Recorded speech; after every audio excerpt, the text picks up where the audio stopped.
गया फैसला माना जा सकता है। बहुत शुक्रिया वसीम, हमारे साथ जुड़ने के लिए। आगे भी आपसे राब्ता करेंगे, इस हवाले से अपडेट हासिल करेंगे। फिलहाल आगे बढ़ लेते हैं, रुख करेंगे जम्मू कश्मीर का। शदीद बारिशों की वजह से नागेंद्र खरीव पामपोर में राब्ता पुल बह गया है, जिसकी वजह से 4 गांव का राब्ता मुनक़ता हो गया है।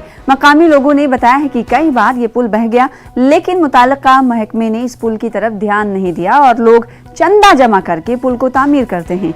इन्हें सरकार से यहाँ नया पुल तामीर करने की उम्मीद है। आज रात को जो बारिश हुआ, इसे पूरा बह गया दोबारा एक पुल। पहले भी ये बह गया 4-5 साल पहले। हर साल इसके ऊपर 1-1 महीना 2-2 महीना हम काम लगाते हैं, फिर इसको रिपेयरिंग करते हैं, फिर ये बह जाता है। आज रात को ये फिर दोबारा बह गया। बदकिस्मती से हमने पहले भी इसके ऊपर बहुत कोशिश किया इसको और काम लगाने के लिए, लेकिन हुआ नहीं कुछ है।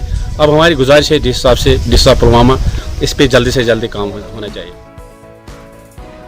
श्री बुढ़ा अमरनाथ यात्रा के मौके पर लाइन ऑफ कंट्रोल पर नोगरा मंदिर से त्रिशूल यात्रा निकाली गई। लाइन ऑफ कंट्रोल पर अजोट गांव के नोगरा मंदिर से त्रिशूल यात्रा का एहतमाम किया गया, जिसमें बड़ी तादाद में लोगों ने शिरकत की। इस मौके पर पहले त्रिशूल की पूजा की गई, जिसके बाद गाड़ियों और बाइक पर त्रिशूल यात्रा निकाली गई, जो पुंछ नगर में वाक़े कॉलेज ग्राउंड में पहुंची, जहां अगले 12 दिनों तक हर रोज शाम को श्री बुढ़ा अमरनाथ यात्रा आएगी। यहाँ पर यात्रियों के इस्तकबाल के लिए बेहतरीन इंतजाम किए गए।